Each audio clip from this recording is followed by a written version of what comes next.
Xin chào tất cả anh em, chào mừng anh em đến với kênh Mông Mùa Căng Trải. Rất cảm ơn anh em trong thời gian qua đã luôn ủng hộ và theo dõi kênh của mình từ trước tới giờ. Hôm nay thì em đi vào chế tạo và phong cảnh ở nơi đây cũng hết sức là tuyệt vời. Đấy, tuy nhiên do công việc của em là trên đồi núi, trên rừng nên cũng không thể nào cho tất cả anh chị em cùng ngắm cảnh ở bên đây được. Thì ở bên đây chủ yếu là cũng chỉ có đồi núi, rừng cây thôi, chứ còn về ruộng bậc thang thì ở bên này có ít anh chị em ạ. Thế thì bây giờ cũng là buổi chiều rồi, công việc của em thì cũng đã hoàn thành. Đấy thì em sẽ tiếp tục cái cuộc hành trình là đi từ đây về đến Mù Căng Chải. Thế thì trong quá trình đi, nếu như trên đường mà có những cảnh nào đẹp thì em sẽ dành chút thời gian để quay lại cho tất cả anh chị em xem. Rồi, chào tất cả anh chị em. Thế thì sau một cái khoảng thời gian khá là dài, hơn 2 tiếng để làm việc, thì em cũng đã hoàn thành công việc. Và bây giờ thì em xin phép được đi về. Và chúng ta sẽ tiếp tục trên cái cuộc hành trình là đi trên cái con đường toàn là rừng cây như thế này.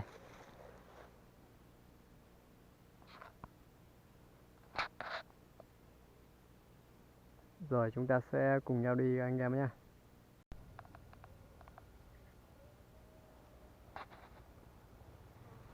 Gặp em thạch trùng này.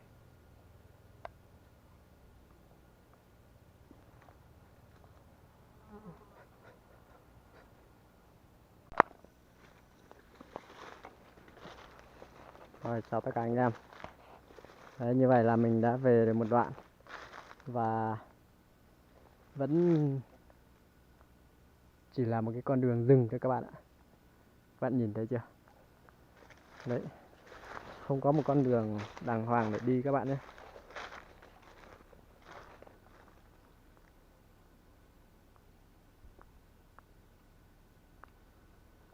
Mà trong khi còn nghe nói ở đây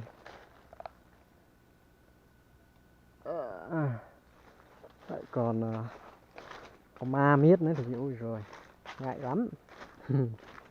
Đi một mình cái này ngại lắm nha.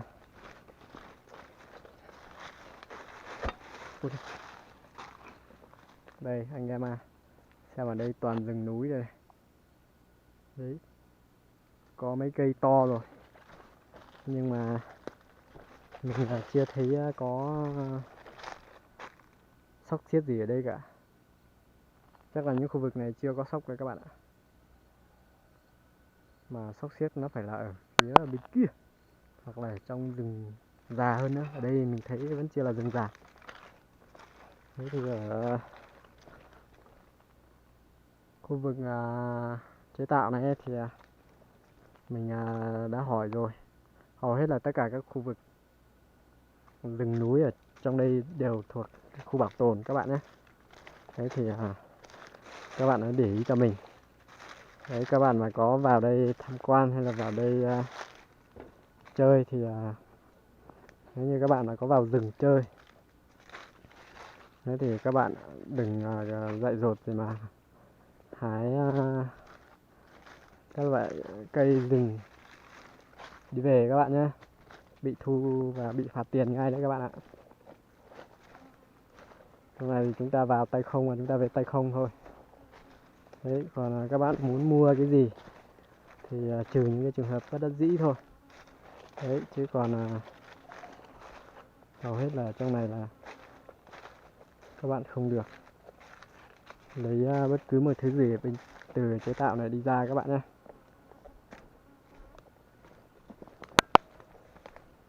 Đây, toàn là rừng cây tùm. Có một cái nấm lạ đây, độc lạ chưa? Thấy chưa?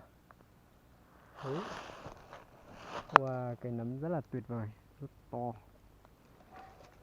Và mình đi tiếp.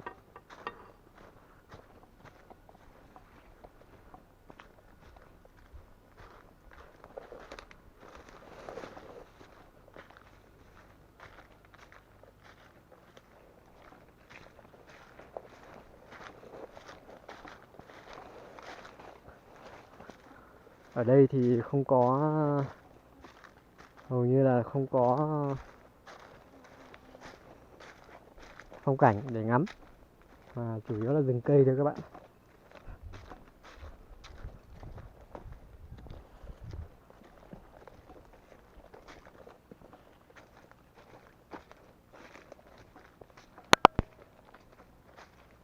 Chủ yếu là rừng cây cho nên đi tương rất là chán nản, không có cảnh ngắm.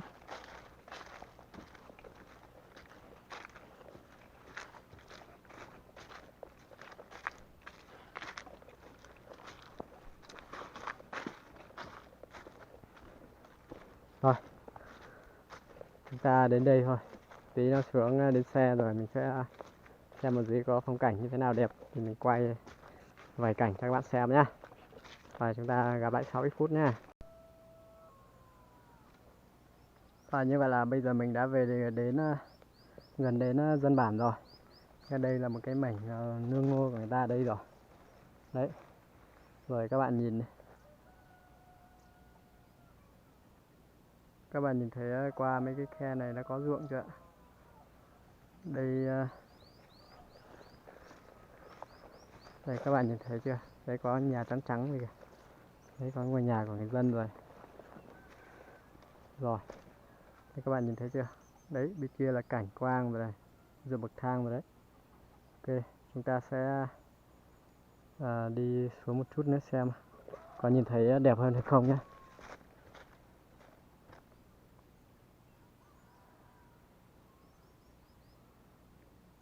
Đây các bạn nhìn thấy này. Đấy, cảnh quang đã được đẹp hơn một chút. Đấy, hôm nay thì mình dùng cái cam hành trình để quay cho nên là hình nó sẽ bị uốn cong một chút, các bạn thông cảm. Rồi chúng ta sẽ tiếp tục đi xuống nữa.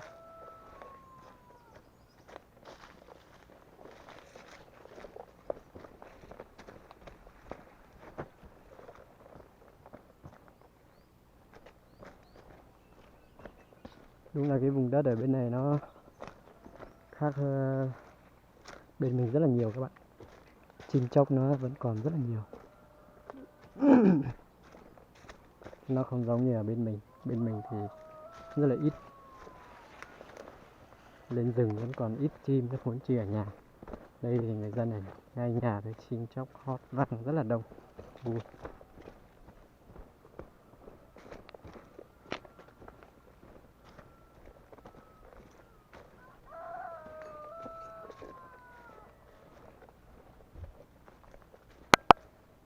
Đây các bạn nhìn này.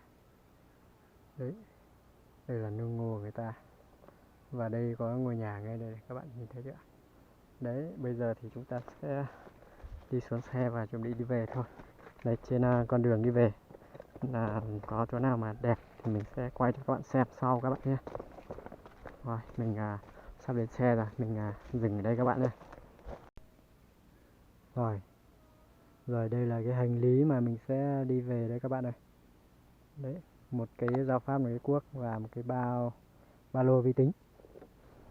Rồi, đây là cái nơi mình sẽ tạm biệt bây giờ. Và chắc chắn là tháng sau mình sẽ lại đến đây. Đấy, còn là cảnh quang thì cũng tương đối là tuyệt vời. Rồi, mời các bạn ngắm cảnh như vậy thôi nhé. Mình đi về đến chỗ nào cảnh đẹp mình sẽ quay cho các bạn xem. Đây, như các bạn nhìn thấy này, về đến đây thì thấy cảnh cũng khá là tuyệt vời.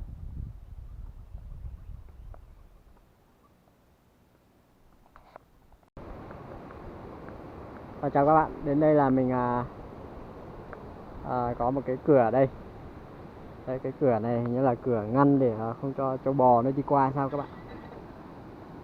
Mình thấy người ở đây rất là có ý thức. Đấy, mà người ta mở đi xong người ta lại phải đóng lại. Thế có một số nơi thì mình thấy không có ý thức như thế này đâu. Đấy, bây giờ mình sẽ đi qua và mình sẽ đóng lại.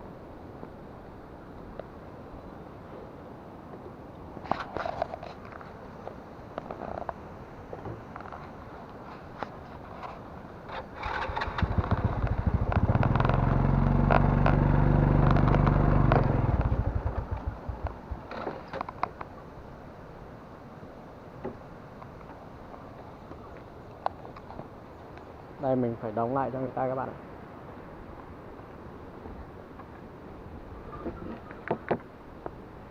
Đóng làm sao để trâu bò nó không đi được. Ui, nặng hết đấy.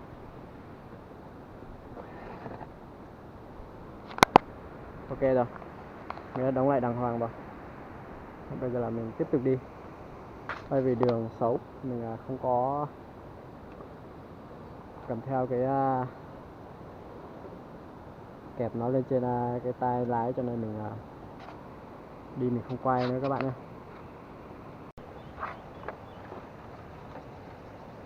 Rồi vẫn quay một đoạn cho các bạn xem.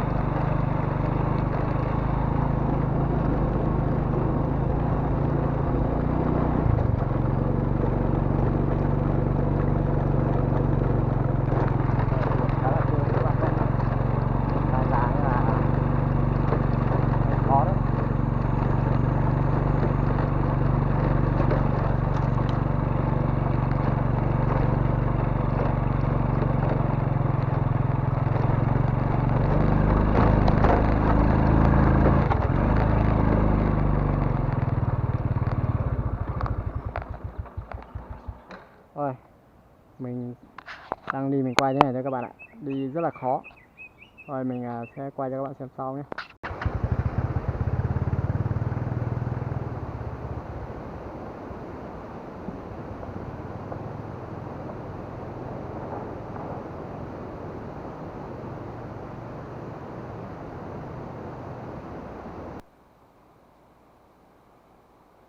Thưa các bạn, như vậy là em đã tạm biệt đường đất và bây giờ em đang di chuyển trên đường bê tông, và chúng ta sẽ cùng nhau đi băng qua một khu rừng là đến bên kia của Lào Trải các bạn nhé.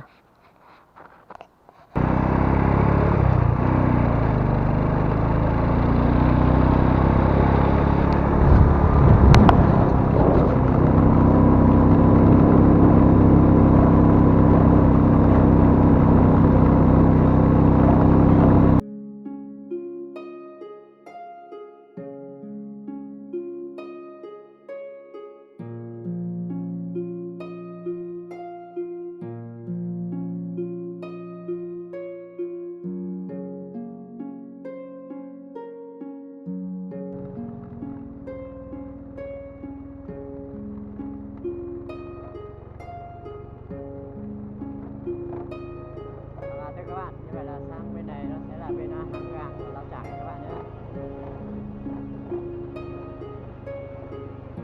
Đây sẽ là cảnh quan ở bên đó.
Thưa các bạn, như vậy là sau một khoảng hơn 1 tiếng thì mình đã về đến đường Mâm Xôi.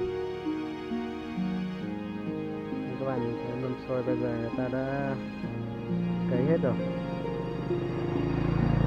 Còn những mâm xôi mới thì người ta chưa cấy. Đây người ta năm nay chắc người ta không làm ruộng. Để video của mình cũng xin được dừng ở đây. Cảm ơn các bạn đã xem video này. Chúc các bạn có những trải nghiệm thật là vui vẻ. Hẹn gặp lại các bạn trong video tiếp theo. Xin chào.